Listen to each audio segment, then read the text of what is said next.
This message comes from NPR sponsor Discover. If you use debit over credit, get Discover Cashback Debit, a checking account that rewards with cash back on everyday purchases. See terms at discover.com/cashbackdebit. Discover Bank, member FDIC.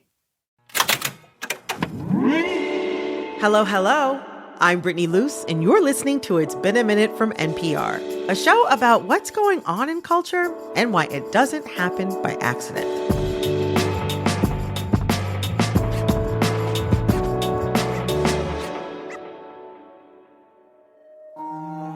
Maybe it's the end of the year or the fact that the sun has been setting earlier and earlier, but I've been reflecting on that phrase a lot lately. Why culture doesn't happen by accident. I say it every episode of this show, and the more I say it, the more I see it out in our world. I see it in the movies we watch, the stories we read, and the music we listen to. I am a part of a wonder. Where we come from has so much impact on what we say and do. And that simple idea is the core concept of an album you may have missed this year, Oh Me, Oh My, by Lonnie Holley. It's an album about intergenerational healing, addressing wounds that have persisted from enslavement to the Jim Crow American South all the way to today. It's about gratitude for the love and even the pain we experience. And I think it's one of the best albums of the year. I wanted to play. I wanted to play. I wanted to play. I wanted to play. Lonnie Holley is a musician and a visual artist. His huge sculptures are melded from found objects, and he's shown his visual work in galleries and museums around the world. He turned 73 this year, and somehow, among all that, he found the time to make this album. We are always returning. The essence. The essence. The roots. We are the wonder. Wake up to the wonder.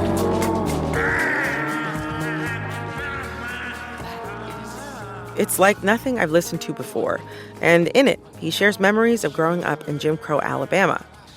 I am grateful for as much as I can remember. A lot of that memory was eliminated through the different types of beating, being knocked out by grown people. One would say getting the hell beat out of you.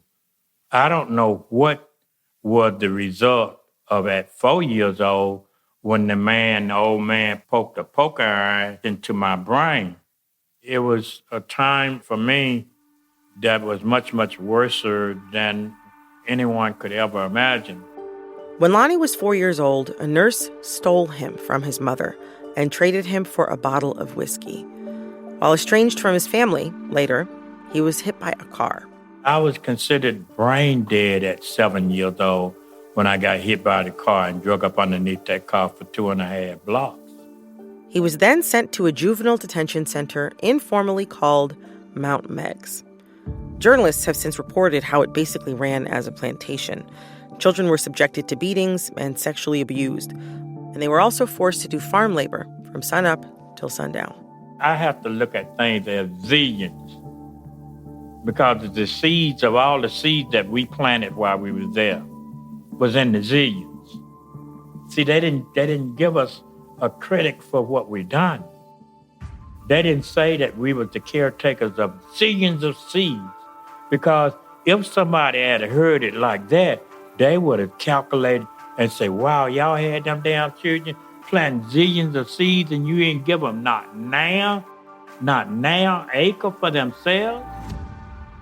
At first, I thought that it was pure hatred that had been wrapped around me like an old quilt that's tearing to pieces because the threads are breaking.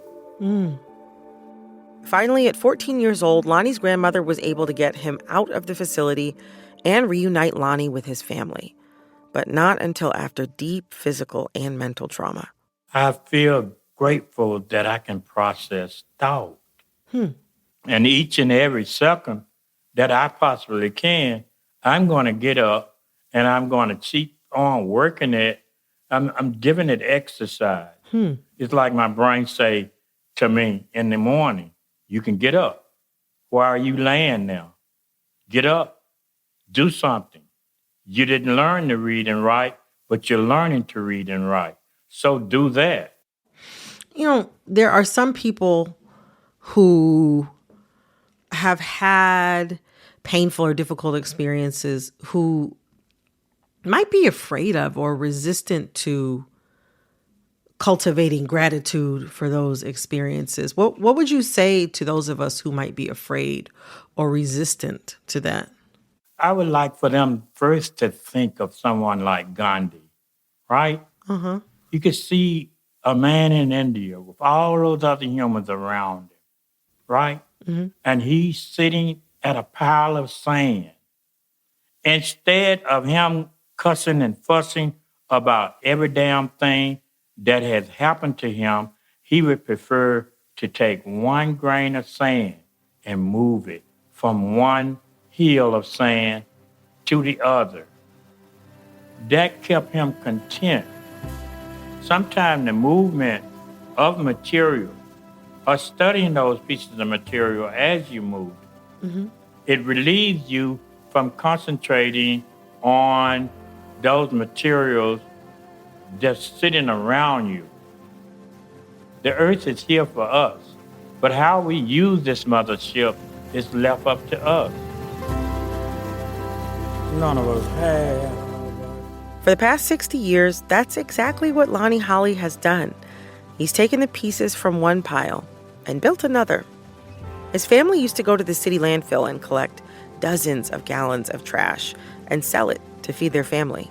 Lonnie himself started collecting discarded objects and melding them together to form sculptures and paintings. Now he's taking his memories from his childhood and turning them into songs. Throughout our years of working, throughout all our years, we all been struggling. Today, let's journey through Lonnie's album, Oh Me, Oh My. Through his story in it, we're stretching across hundreds of years, thousands of miles, and into the healing arms of our loved ones. From the motherland to Alabama and down the Nile, sailing toward a better understanding of how to heal as we head into a new year. But humans, I want to tell you, we all don't have but a little while,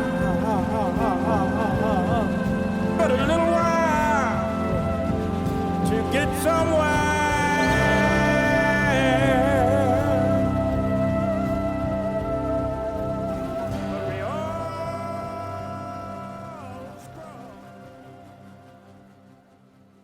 We'll be right back. This message comes from NPR sponsor Discover. Like using debit over credit? Think it's time to also get rewarded? Well, now you can with Discover Cashback Debit. It's a checking account that rewards everyone with cash back on everyday purchases, plus all the things you've been contemplating. So that concert, no brainer. Self-care? Yes, please. Do what you love and get cash back while you're doing it. Check out eligibility and terms at discover.com/cashbackdebit. Discover Bank, member FDIC.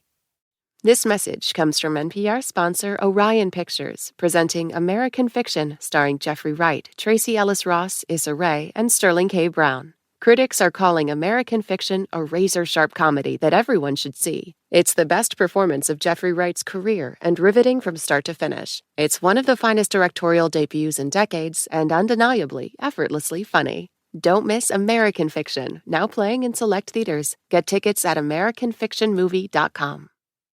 Support for NPR and the following message come from Edward Jones. You could go alone, but when you have a partner, you could go farther. And when you want to navigate through all the complexities of retirement strategies, it can help to sync up with an Edward Jones financial advisor. They can help you figure it all out with an approach that puts your goals first, not their products. And best of all, they're right around the corner. Let's figure it out together. Edward Jones.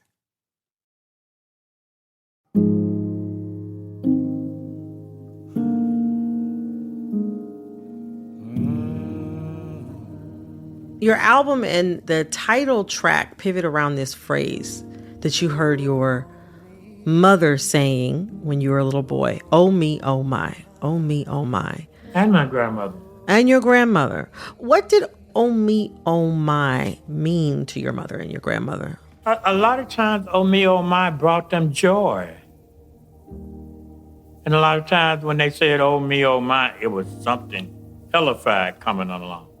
Oh me, oh my, what the hell come next? I done been through this over and over again. Oh me, oh my, what do I have to put up with now? It's interesting. You shared with me how you said something very hellified could be coming down the way if you heard your mother or grandmother say, oh me, oh my, but also wonderment. It reminds me of something that you sing. Now I understand why she says, oh me and oh my, in a graceful manner and a thankful way. That sounds like how you just said it. That's the way it's supposed to be said. When we see that we just got a plate full of food, we didn't even have a way of even thinking that was going to be made possible. But we get it. For some kind of way, the Spirit touch somebody's heart and make them think about you. And they bring you a box full of food. That's grace. Oh, me, oh my, we're gonna make it. And now I understand why she said these words. Oh, me. And oh, my. In a graceful manner, in a thankful way. Every day that we have.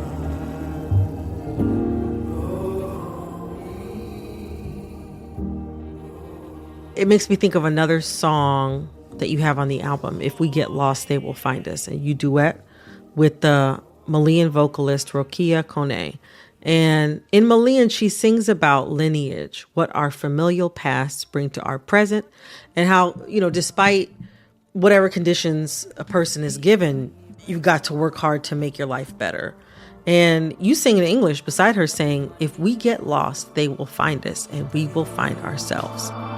If we get lost, get lost, get lost, they'll find us.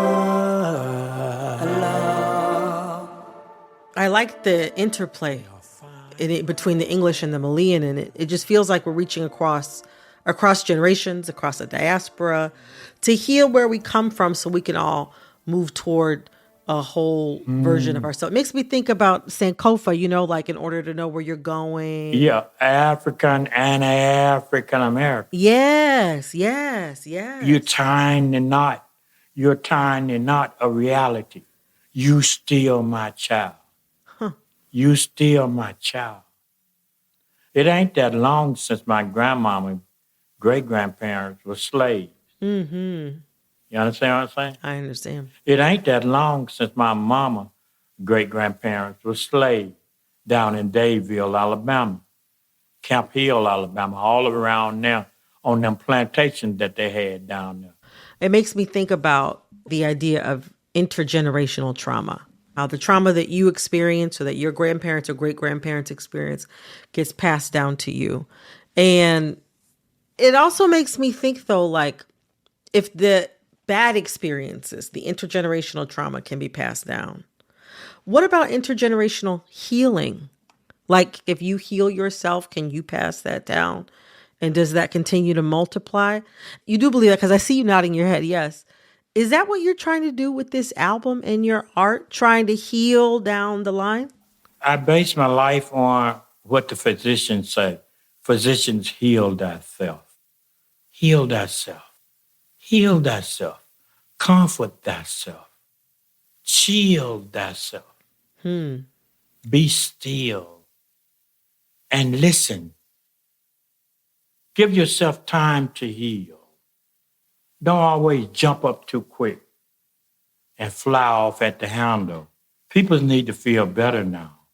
There's too many storms and hurricanes, tornadoes, earthquakes, too many wars on this planet for us to always say we don't give a damn about humanity. We can always say like Nina Simone say, goddamn Mississippi, or goddamn Alabama, or goddamn the condition that we was treated under at the period that we was treated under. But how do you pass that down? Like, how do you pass down your healing to the next generation? What are we doing now? What both of us have on? We have headphones on. Mm-hmm. The best way any of us gonna get anything accomplished now is to listen. Find what to listen to.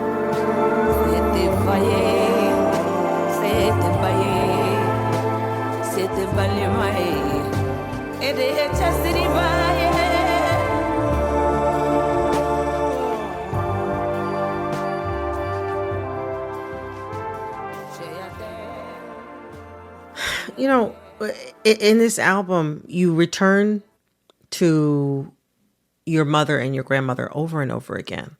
And the things that you shared with me about what happened at Mount Meigs, the abuses, all of the hurt, all of the pain, all of the hate that you described, it makes me think of something that you said about your mother and your grandmother in this one song called I Can't Hush. You sing, I remember looking at my mother and my grandmother and I wondered, why did they keep it all locked within their brains? All the stressful moments, all the abuses and abuses and abuses and the abuses, and they said nothing. They just let them sink deep within. You conclude that as you've gotten older, you now know why. Yes, I do. They knew that the master would have taken them away from their children. They knew that they would have gotten beat worse than ever before if they had said anything. If they had openly protested. But you have decided not to keep it all locked in. You're singing about it. You're telling their stories. You're telling your story. Why have you decided not to keep it all locked in? Why have you decided to let it out? Is I'm doing anything that hadn't been done before? Hadn't all the prophets all let it all out? Hadn't all the disciples was letting it all out? Wasn't who we call Jesus letting it all out? We never had a chance to start it over. Once our life began, we had to live them on out. We had to live them on out with or without friends. I don't know whether you ever heard a song say, go and tell it over the mountain. What are we to go tell? If you don't have nothing to tell, what you going to go over the mountain to do? Dr. King said, you will get to the mountaintop. You'll get there. But what are you going to do after you get there? To the valley of need. I need the black ropes of hope. I need the togetherness. Where we put our black hands together and act like a rope. No matter what conditions we have to face, we face them together. I know that there are some that is blind and cannot see, and there are some that cannot hear. But we still can feel and we have emotions. You talk about specifically about how passing down healing requires us to speak our stories, so that the younger generation can learn from them, but also for us to listen to the past. It sounds like you're still thinking about the words that your elders shared with you when you were young. It just makes me think about what you said. No one gets to heaven by themselves. And it sounds like, based on our conversation, based on your music, that you have been very clear that you have not gotten to where you are by yourself. I just want to get to Africa, and I want to visit the Yoruba tribe that my grandmother and all of them, the lineage of that blood. I want to see where that comes from. I want to go on down the Nile. I don't know whether all this can happen in my lifetime, but if it happened in my spiritual time of being part of the universe, then I want to be able to do that. Can't you find your kindness? Well, Lonnie, thank you so. Oh, you giving me the thumbs up. Thumbs up. Thank you so much for taking the time to talk with me today. This was such a wonderful conversation. Thank you. That was Lonnie Holley. His 2023 album, one of the best of the year in my book, is called Oh Me, Oh My.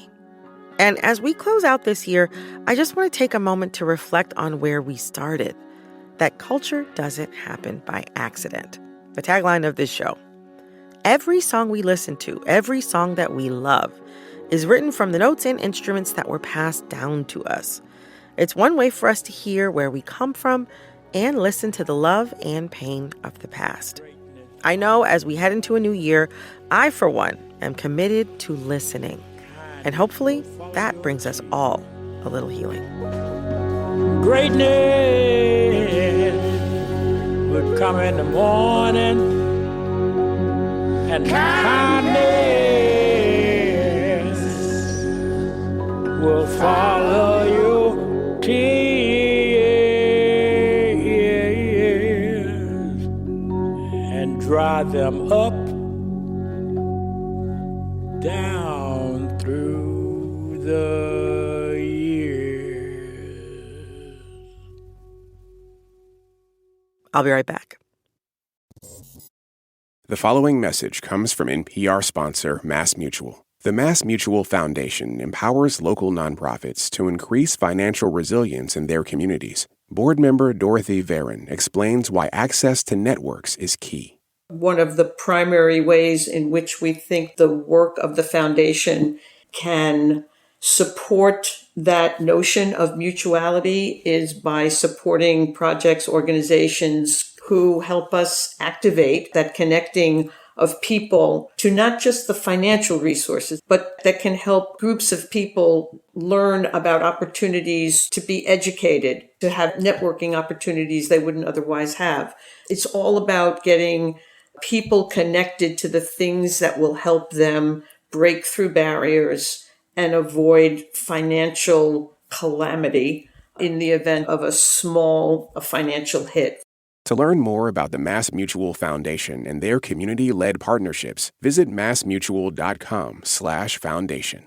Support for NPR and the following message come from Rosetta Stone, the perfect app to achieve your language learning goals no matter how busy your schedule gets. It's designed to maximize study time with immersive 10-minute lessons and audio practice for your commute. Plus, tailor your learning plan for specific objectives like travel. This holiday season, get Rosetta Stone's lifetime membership for 50% off and unlimited access to 25 language courses. Learn more at rosettastone.com/NPR.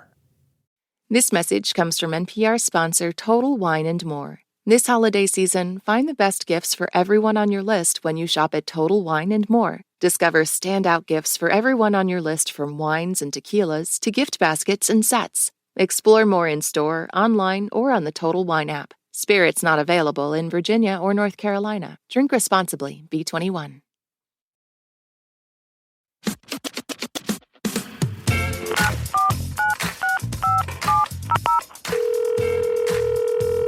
Hey, Brittany. Hey, Brittany. Hey, Brittany.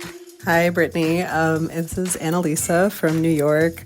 My feeling about New Year's resolutions, at least in the past, is that they have just kind of like set me up for failure, and I overload a lot, and then I feel like a total schlub by January 5th or 10th, or just like immediately feel like I can't possibly accomplish all of these things. And one of the ways that I've divested myself from the habit of New Year's resolutions is I just decided that any day can be the start of a new year. So I don't know if you have any thoughts or feelings about whether it's important that these resolutions be tied specifically to January 1st. Well, Annalisa, thank you so much for calling in with this question. On one hand, I totally see what you're saying. Like, New Year's resolutions present a lot of pressure and a lot of marketing. It's like everywhere you look. It's like, do you want to be a better friend? Do you want to be like a crafty person? Do you want to learn how to bench press 250 pounds? It's just like pressure coming at everybody from all angles. I more so lean toward New Year's intentions. They're less about having like a prescriptive list of things I must do and more like improved attitudes. I would like to have some sort of like theme or vibe for the year. Like, sometimes I'll choose just certain words that I want to think about, like protection, integrity. I know that sounds very woo-woo and very vague, but honestly, it's helped me to every single year take stock of the year that was and look forward to the year that I'm going into without completely losing my mind or beating up on myself. And I will say, sometimes like resolution type ideas do come into my yearly intentions. Like this year, one of the things that I really want to do is be conversational, confidently conversational in Spanish by the end of the year. My husband is bilingual. He speaks Spanish and English, and I want to be able to communicate with him in a new way. And also, should we have a child in the future, I don't want them talking about me behind my back in another language. And so I've been going to a Spanish tutor for the past few weeks. I like what you kind of have proposed, Annalisa. But I think that's a beautiful approach, that you can start over anew anytime you want. But for those of you who do enjoy January 1st, I support you. I salute you. I also think that there is something kind of beautiful about the fact that we as human beings, however imperfectly, continue to try to be better for ourselves and for each other. So, Annalisa, I hope you have a fabulous end of year and a beautiful new year whenever you decide to start it. And to the rest of you, have a great weekend. If you have a thought or question about pop culture, send us a voice memo at ibam@npr.org. That's IBAM@npr.org. This episode of It's Been a Minute was produced by Barton Girdwood, Alexis Williams, Liam McBain, Corey Antonio Rose. This episode was edited by Jessica Placzek, Bilal Qureshi. Engineering support came from Kwesi Lee. Our executive producer is Verilyn Williams. Our VP of programming is Yolanda Sanguini. All right, that's all for this episode of It's Been a Minute from NPR. I'm Brittany Luce. Talk soon.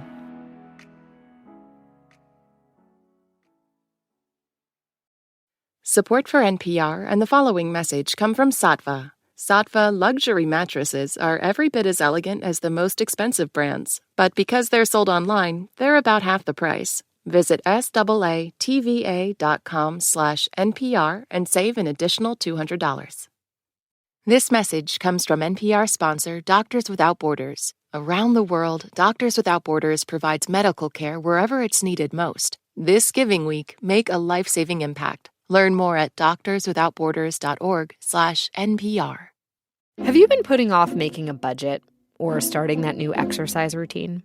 This new year, you've got the Life Kit podcast to help you jumpstart your goals for 2024. We've got tips, tricks, and science-backed advice to help you change your life in the new year. Head to npr.org/lifekit or search Life Kit wherever you get your podcasts to find, keep, and pull off your goals.